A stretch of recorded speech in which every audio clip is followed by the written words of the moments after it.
Bonjour et bienvenue dans cette nouvelle vidéo. Aujourd'hui, on va explorer Garudasana, la posture de l'aigle.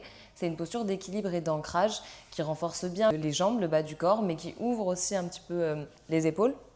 Au niveau plutôt émotionnel, c'est une posture qui apaise bien le mental et qui aide aussi au recentrage, qui vient aussi équilibrer les canaux d'énergie, Ida Nadi, Pingala Nadi, donc c'est les deux canaux principaux qu'on a dans notre corps. Ils représentent le yin, le yang, les énergies masculines et féminines. Donc voilà, on peut tout de suite démarrer en Tadasana sur notre tapis. Pliez légèrement les genoux. Prenez une profonde inspiration, décollez votre pied droit, trouvez votre ancrage et votre stabilité dans votre jambe gauche. Et on va venir entrelacer sa jambe gauche avec sa jambe droite. Si vous avez besoin de faire un grand cercle pour arriver un petit peu plus haut sur votre jambe, n'hésitez pas. Ici, plusieurs options. Si vous avez la souplesse nécessaire au niveau des jambes, on va venir essayer d'entrelacer jusqu'au bout, donc de faire ressortir ses orteils de l'autre côté de la jambe gauche. Si pour l'instant c'est un petit peu compliqué d'arriver dans cette posture, vous pouvez simplement croiser les jambes comme sur une chaise et garder le bout des orteils de la jambe du dessus sur le sol. Pareil, au niveau anatomique, c'est possible que votre pied ait envie de faire un petit décalage sur la droite. Laissez-le faire si c'est le cas. Moi, je suis partisane de cette méthode, on va dire. D'autres professeurs vous diront peut-être de garder absolument votre pied dans l'axe. Chacun sa façon de faire les choses. Mais voilà, moi, pour ma part, je vous conseillerais de le laisser. S'il a besoin de se décaler un petit peu, c'est juste une question d'anatomie au niveau des hanches. Ok, une fois qu'on est dans cette posture, on va venir tendre les bras vers l'avant et plier les coudes pour passer votre coude droit par-dessus le coude gauche. Donc la jambe qui est dessus, le bras est au-dessus également. Ici, on va venir entrelacer ses bras, ses avant-bras pour essayer comme si on voulait venir coller ses paumes de main ensemble. À partir de là, on va relâcher les épaules, mais tirer les coudes légèrement vers l'avant, comme si on essayait d'éloigner le plus possible ses avant-bras. Ok. Je perds l'équilibre.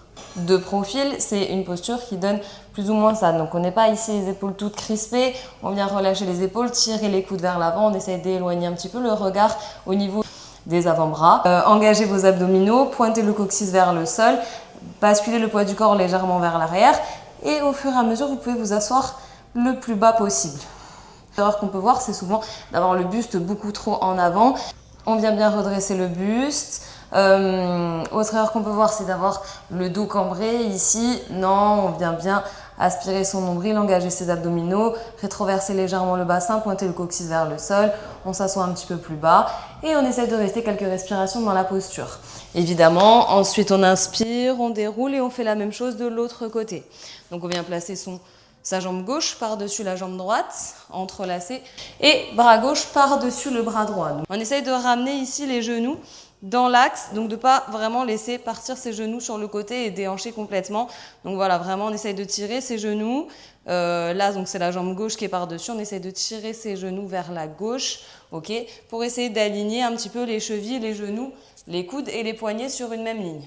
Si au début, c'est un petit peu compliqué pour vous d'entrelacer vraiment les bras jusqu'au bout, vous pouvez simplement attraper votre poignet ou alors, vraiment, si c'est pas possible pour l'instant, vous pouvez placer les mains sur les épaules. Et pour sortir de la posture, il vous suffit simplement de dérouler et de relâcher.